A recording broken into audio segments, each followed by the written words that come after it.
Welcome to the Coaching Edge podcast with your co-hosts, Dr. Steve Jeffs and Erwin de Grave. Each episode, we bring you expert guests and transformative coaching insights. Let's dive in. Hello, everybody. Welcome to a new episode of the Coaching Edge podcast with your co-host, Dr. Steve Jeffs and myself, Erwin de Grave. And today we have a pleasure to talk to Alex Verlek. Hello, Alex. Welcome. Gentlemen, good morning. Well, welcome. And Steve, of course, welcome, of course. Alex, we could try to introduce yourself, but you know yourself much better than we are. So, who is Alex? How did he got in coaching, and what does he do nowadays in coaching? Which question do you want me to answer? Because the first one is already my life's question, isn't it? Who am I? Like, seriously. I thought you were going to start I'll leave it small. open to you. Which one you want to answer first? Come on. Who am I? Isn't that the question, the million-dollar question? Because usually when we ask people, who are you? We start to talk about what we do. Yeah. But I think you asked, who am I? Yeah. I'm a simple outdoor kind of guy. I'm a nature lover, and I'm a happy husband.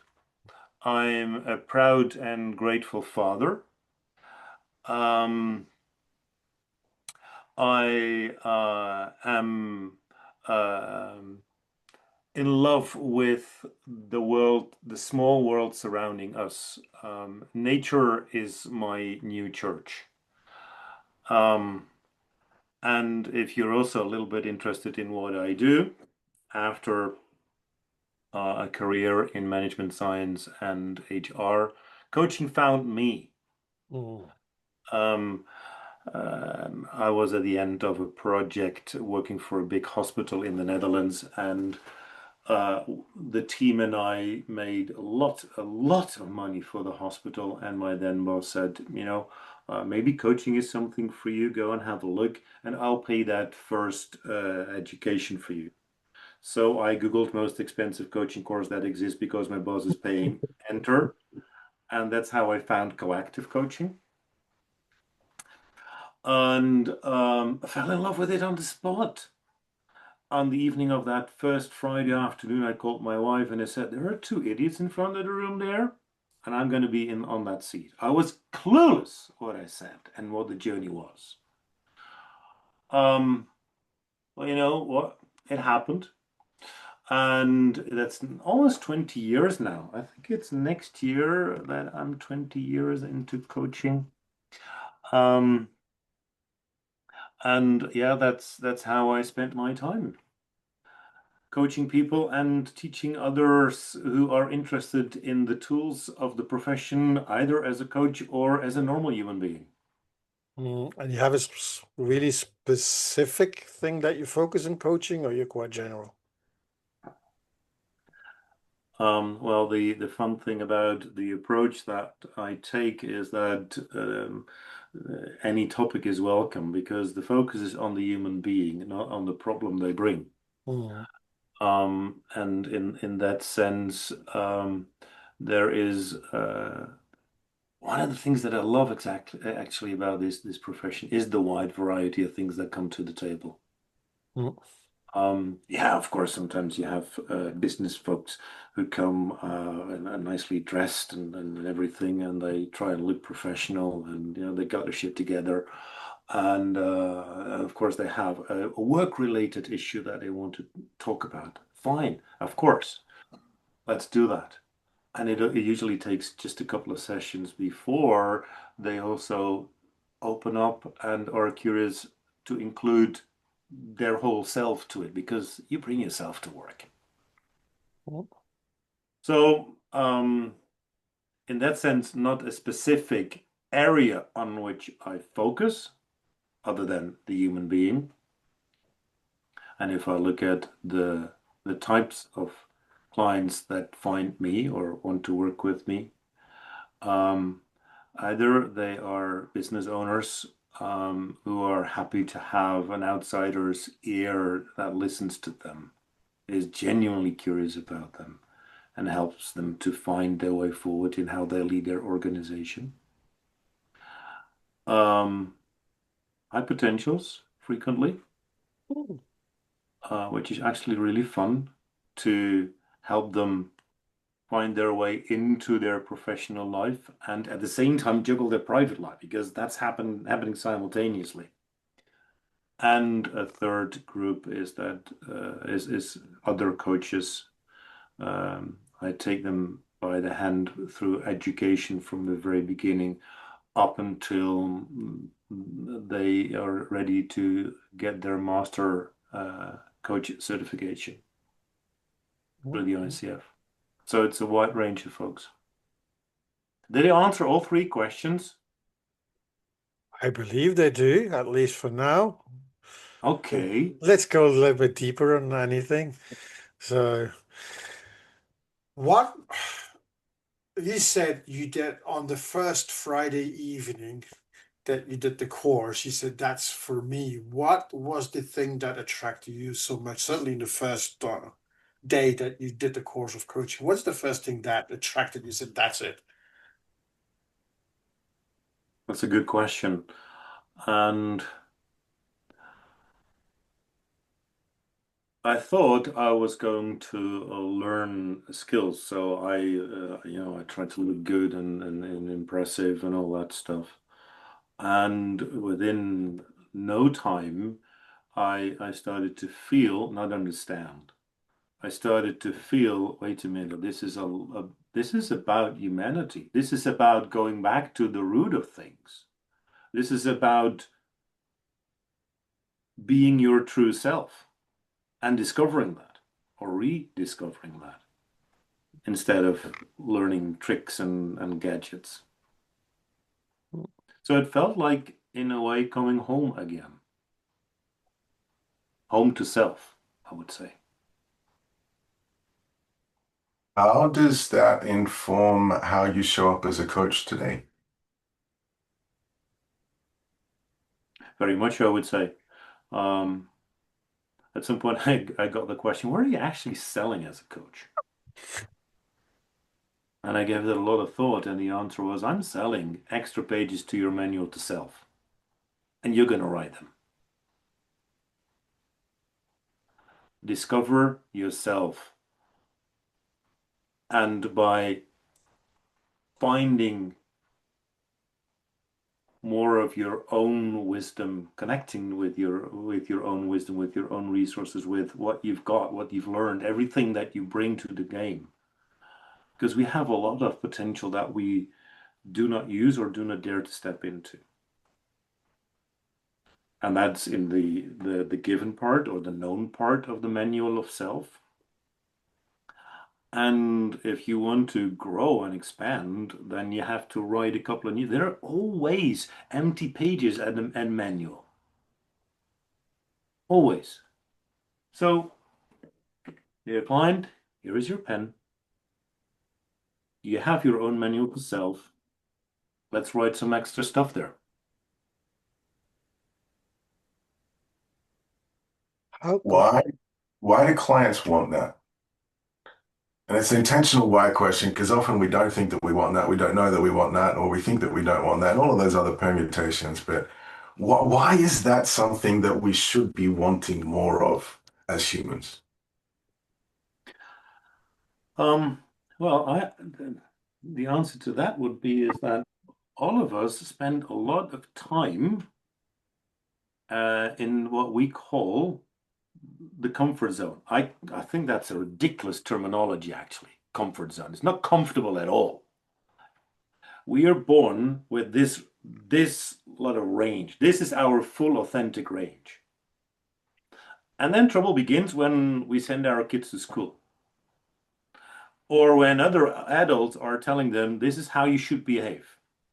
This is how you should look like. This is what you should do. This is your career path.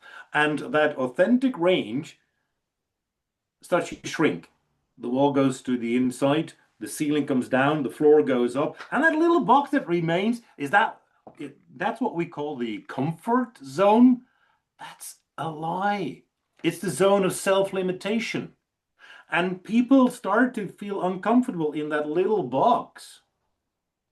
maybe they're not fully aware that they have difficulties breathing in that little space, but they sense something is off. They keep bouncing into their own walls. So maybe they're not consciously aware, but they can't figure it out up there. But the rest of them feels there is something off, there is something limiting them. And isn't it? I think it is so cool to like look at that wall and say, let's push it back and reclaim that space that's originally yours. What strikes me the most as you're speaking there is what you just said about like consciously we don't necessarily know it, but we can absolutely feel, that we're bouncing against those walls. And what I saw as you said that was what stood out for you on that first day of the coach training was that, you came in for understanding and then you got this feeling that there was more. Yeah, Um, yeah. I yeah. wasn't even aware at that moment, but I felt like I couldn't give words to it. It was nothing but a feeling. But looking back at it, I felt that I was in that small box, Mhm. pretending I was a smartass, doing a great job for the company. I had my life more or less together, I thought.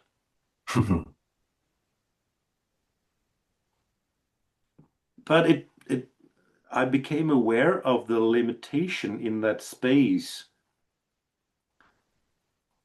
And over time, bit by bit, claiming back what was mine from the get-go. I see from my own experience and what you talk about. You're born like this, and then you get to school and you're really getting that more like comfortable. And I don't want to use the comfort zone, but that's and more with age and experience, you're able to push those walls more open If you choose to. if you choose to, of course. Many don't choose for it, yeah. Well, if it's your blind spot, there is something funny about a blind spot. You can't see what's there. That's why we call it a blind spot. And one of the things that we as coaches tend to do is hold a mirror and say, "You, have you looked there? Was that there?" Yeah.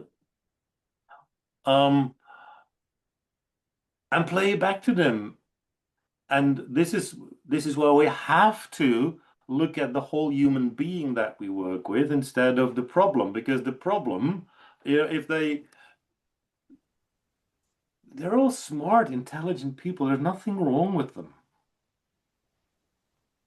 They just become aware that they bump into their limitations, either self-created or by the world around them,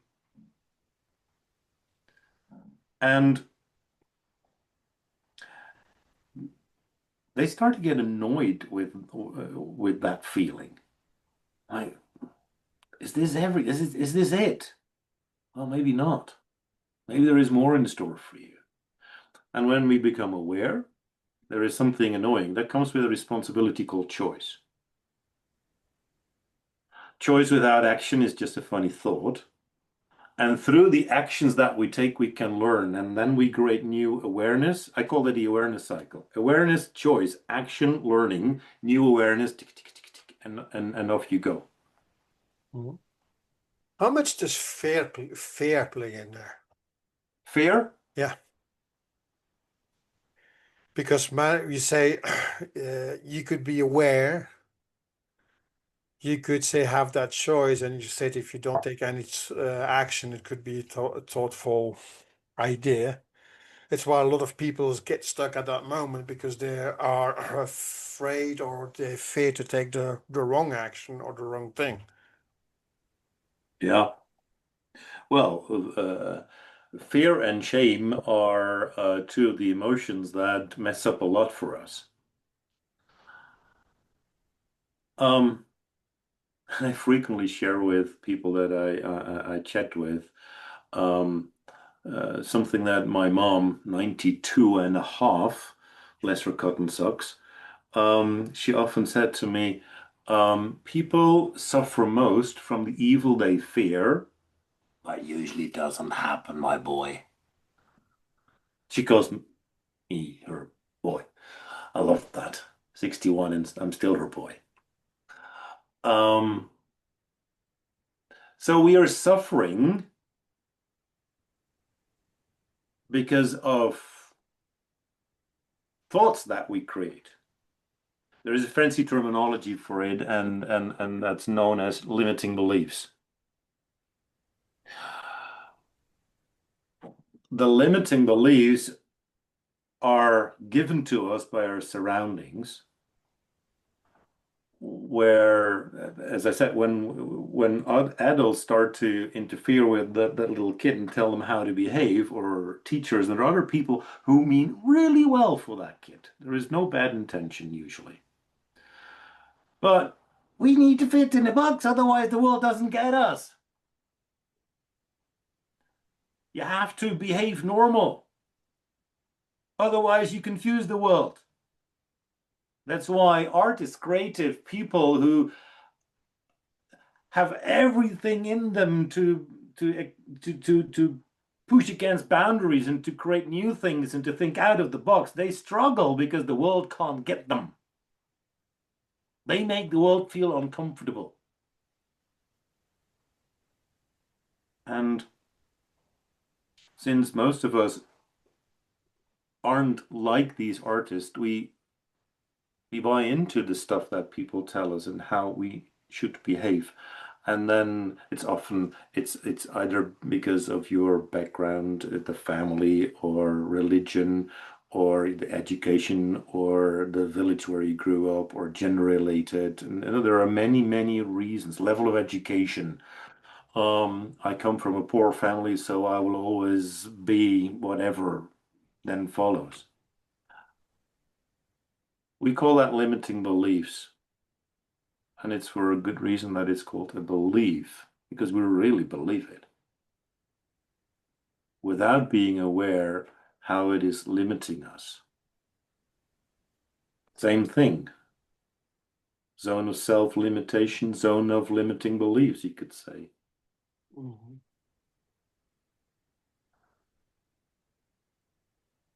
And when you then question that limiting belief, people frequently either get afraid because, well, that's not possible. And then the I shoulds come.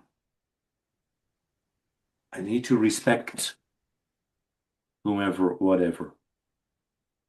Or they kind of pick up a fight with you and try to convince you why it is the way it is.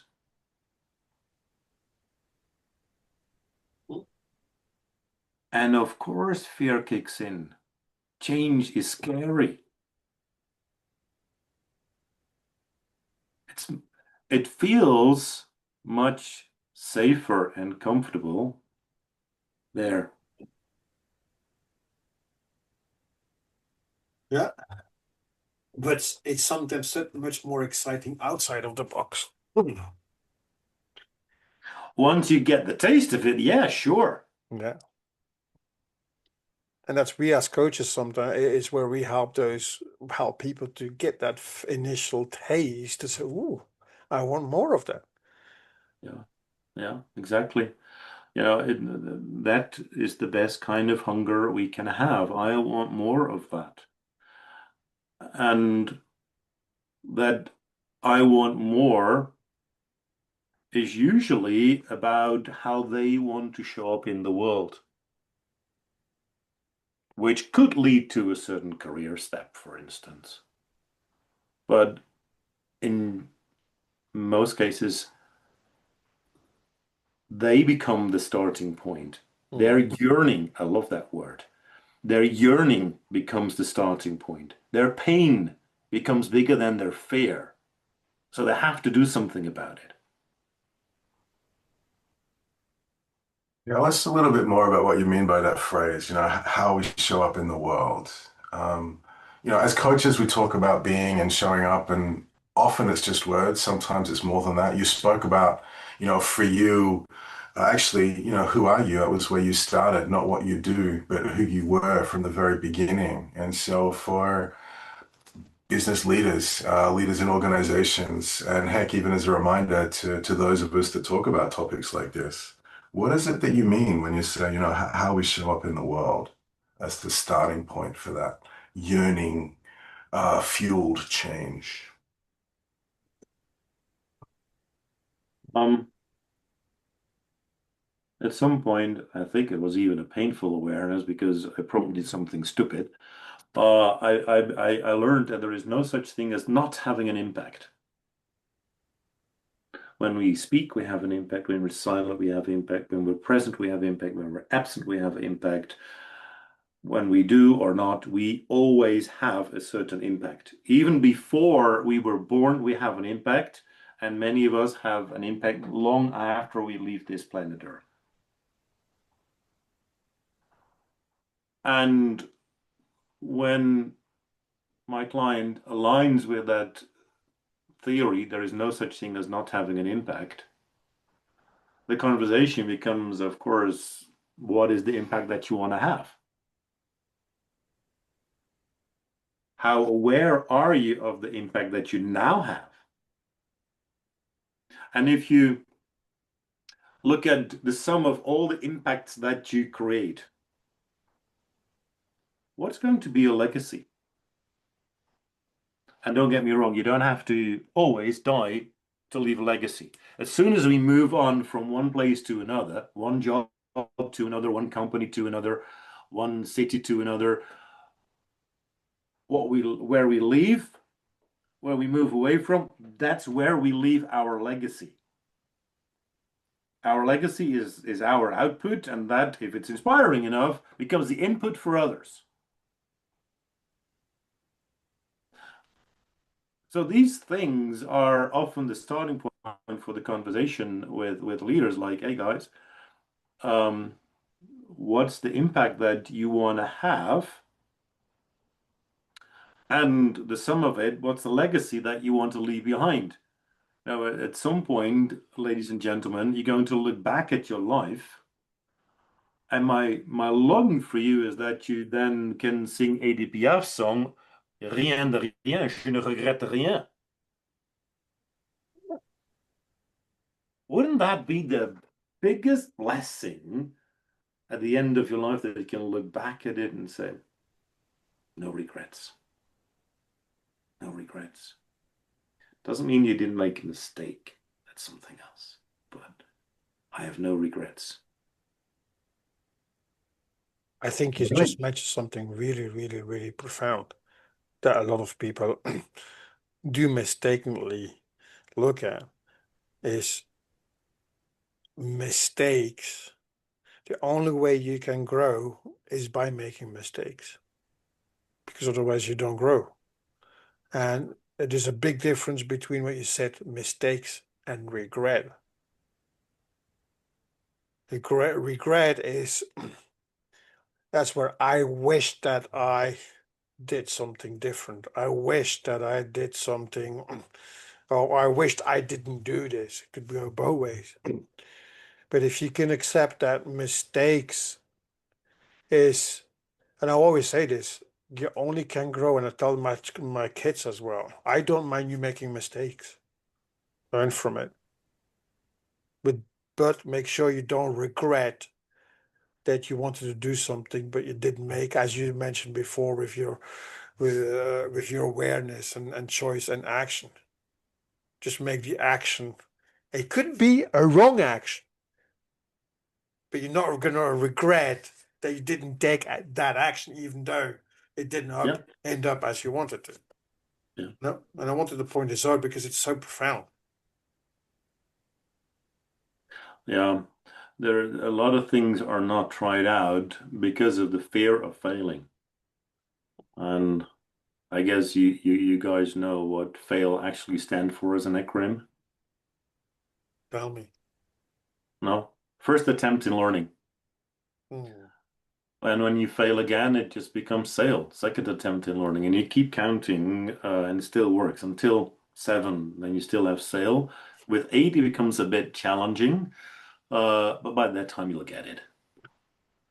So just keep failing forward, and you'll sail into the harbor at some point. I love it. That's really interesting.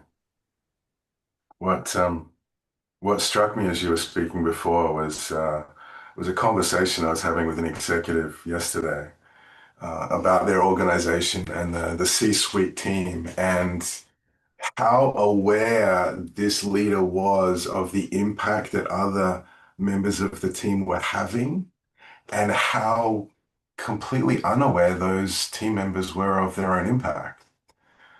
And it was fascinating to see the emergent frustration within the team based on how some of these leaders were showing up, that they had no idea what was going on because they weren't paying attention to, that legacy as you speak to, of the impact that they were having in the meetings and the impact it was left as they went on to the next meeting. I think it feels so obvious when you can see it. Yeah, and it's not rocket science, and maybe it is too simple to be noticed, or too much of a basic truth to be noticed. It also strikes me as that blind spot you spoke to before.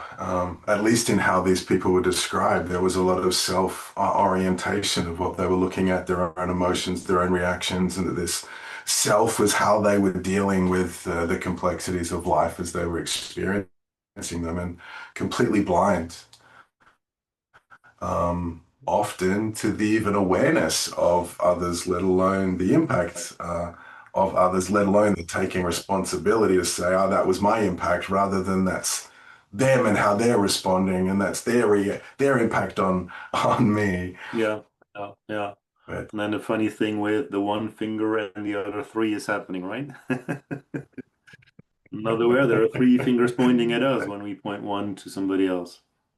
And when we talk about impact, it's also, and that's where the role of a coach comes in as well, is impact is not always positive. Impact can also be negative. What impact do you believe behind, and people are getting frustrated with your leadership? Yeah. What is it what you do with your impact that is actually not the right? And I think you, Alex, with your HR experience as well, I imagine you've seen this a lot as well. The impact can be going both ways. Oh, yes. Oh, yeah. I had a privilege of working in a hospital which has a very interesting dynamic at the leadership level, at least in those days. Oh. Um, where those at the top were frequently unaware of the impact they had on the people around them, or they were aware and they abused it. Oh. Which is something that we still see happening nowadays, isn't it? Oh, okay. I didn't say that. the world's evolved beyond anything like that, except everywhere. But that's where coaching, coach-like leadership, and as you said, the willingness to look, to ask the questions that haven't necessarily been answered, but even just to pay attention.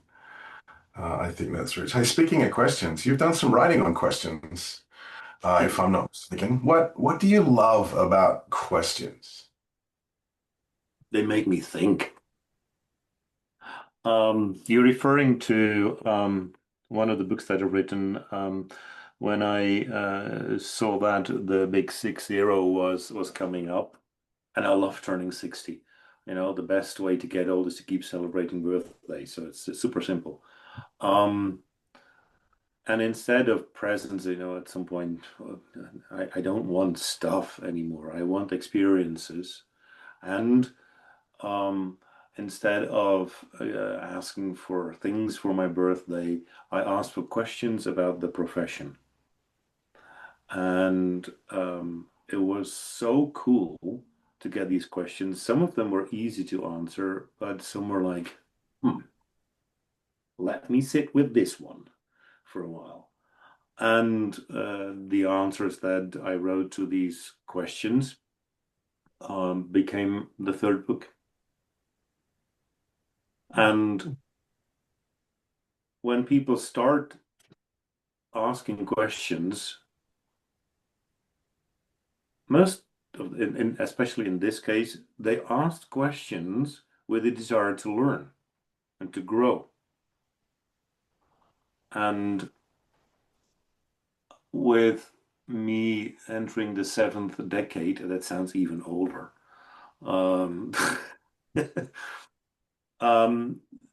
I was also thinking, like, okay, God willing, this is going to be another good decade health-wise. But one thing I know for sure, the 8th and the 9th, if you're lucky, the 10th, health-wise is going to be not as good as now. So this is my moment. And I also realized that this 7th decade needs to be the one of paying forward. And by capturing thoughts in books, those who want to, they can pick it up even in 100 years.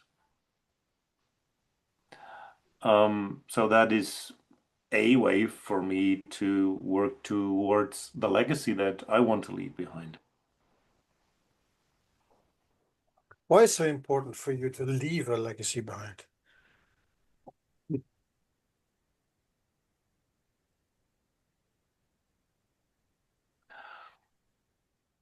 I believe that I've been given life for a specific reason. I'm not here just by accident. And it's also practicing what you preach, as in, there is no, Alex, also for you, there is no such thing as not having an impact. So get your shit together and think about what you want that to be. And the sum of all these impacts, that's going to be your legacy too, Alex. So think about it. What do you want it to be?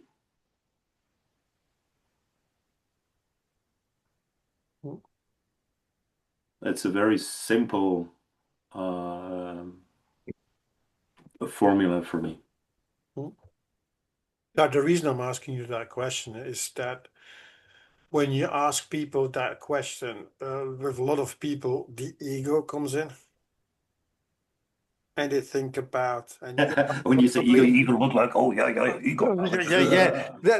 That's why. And your response was not as an ego at all. But a lot of people are going to think about, well, what is my legacy? I want to be famous, and I want to be known and renowned.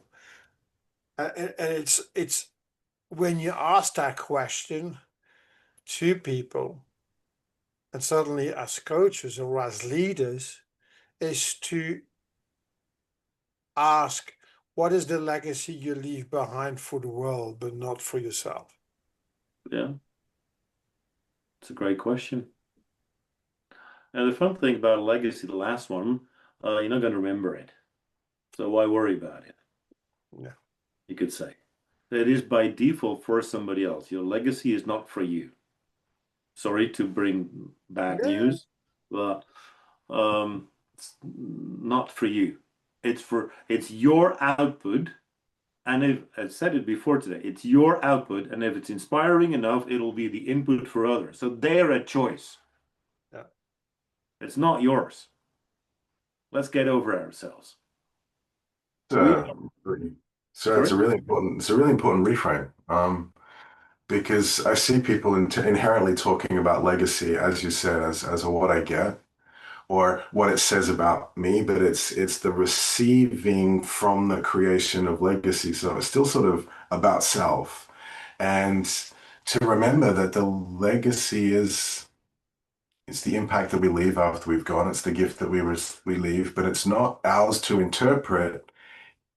It's got to be digested by others, and it's the effect on them of our impact. Yeah, exactly. Now we look at ourselves in our little lives as, oh, this is the most important thing on earth. We're just the linking pin between the previous and the next generation. Come on. And if we could leave the world a little bit better than when we arrived, you did a good job. So if as coaches, we're the linking pin between the coaches that came before us and the coaches that come after us, what is emerging in coaching as you look forward?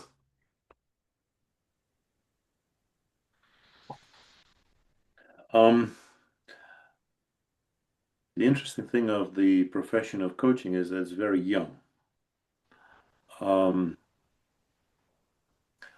The godmothers and fathers of coaching, many of them are still alive.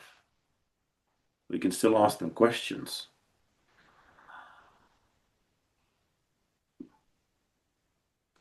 So what is emerging in coaching is that I think from something that started as a really special way of looking at people, it turned into a profession with both the coaches who take it seriously, as well as the other day I saw an ad somewhere, become a certified neurolinguistic programming coach for $7.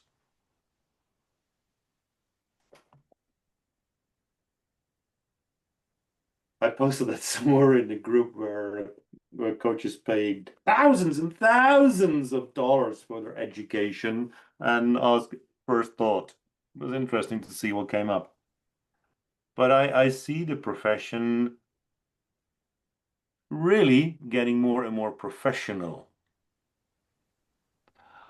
And the users, the buyers of our services, they also grow up. They know what they are looking for, especially organizations. When coaches are not well educated and or certified, accredited, and all these funny letters behind your name, they don't want to talk with you.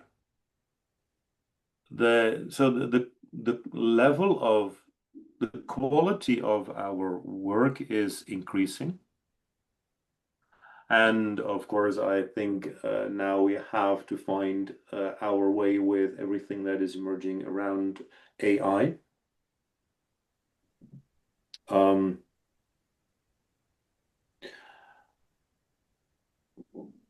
This is an inevitable thing, at some point the computer arrived. No, I'm not going to get a computer. Well, everybody has a computer on their desk nowadays, and we would not be able to have this conversation if we would have stayed there.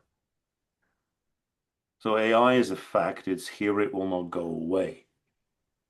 I think that is one of the key challenges that we are looking at. Reframe. It's one of the key opportunities that we're looking at.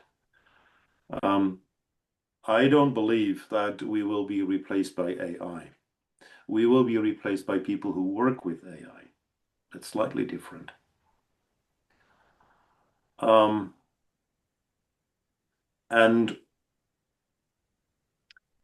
for me, it's one big invitation to add another layer of creativity to the profession.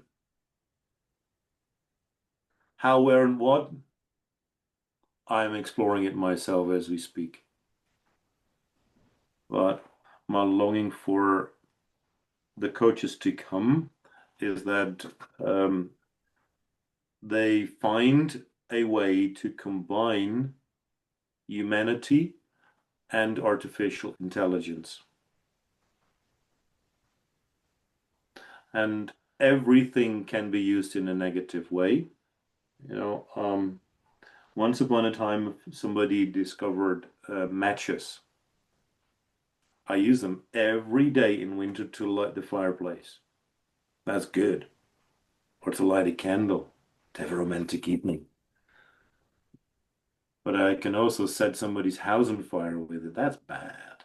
It's not a good idea. Same with AI. How are you going to use it? Because also how you're going to use AI will have an impact. How you're going to talk about AI will have an impact. and how you're going to use AI not only as a coach in your coaching, but how can you use AI in your coaching business? Of course. Yeah. Love That's it. why I have smart people around me who tell me that. I love it. Part of what I heard you speak to, and I love the another layer of creativity to the profession, because you spoke about creativity before as, you know, what emerges outside of the box of, you know, those self-constraint, self-limiting comfort zone, and that there's an invitation for us as a profession to not professionalize ourselves in a shrinking box, but actually to be intentional about the legacy, the impact that we are having, want to be having, so that we can continue to mature and grow. Alex, thank you very much for this profoundly thoughtful conversation that I've really enjoyed. How can people connect with you if they want to connect, learn more, or you know, follow up? Is this the time for the commercials? Love it. Yeah, Um, Can you do like the little tune? There's always a tune before the commercial starts so that people know they can either go away, like, okay, this was it. This was enough. I thank you. Bye. Uh, so if you're staying, you have to listen to it. Well, the easiest way is to look for my website, my name with the www dot in front and the dot and L behind it. That's the easiest way to find me. There is something funny. If you Google Alex Verlek, you will only find me. There is only one, maybe there's a message in that. There is only one in the world with that name. So my website tells you everything. If you're curious about the books that I've written, go to Amazon, put my name in the search bar, you'll find it. Find them, all three of them. LinkedIn, so the usual places. Google my name and you'll find me. Well, Alex, thank you very much for this deep and inspiring conversation that we had. And everybody else, thank you for listening in, even if you stay after the commercials, as Alex said. Thank you for staying on. And until the next episode, take care. Bye. Thank you, Thanks guys. for tuning It in was to The fun. Coaching Edge. Until next time, keep coaching and keep growing.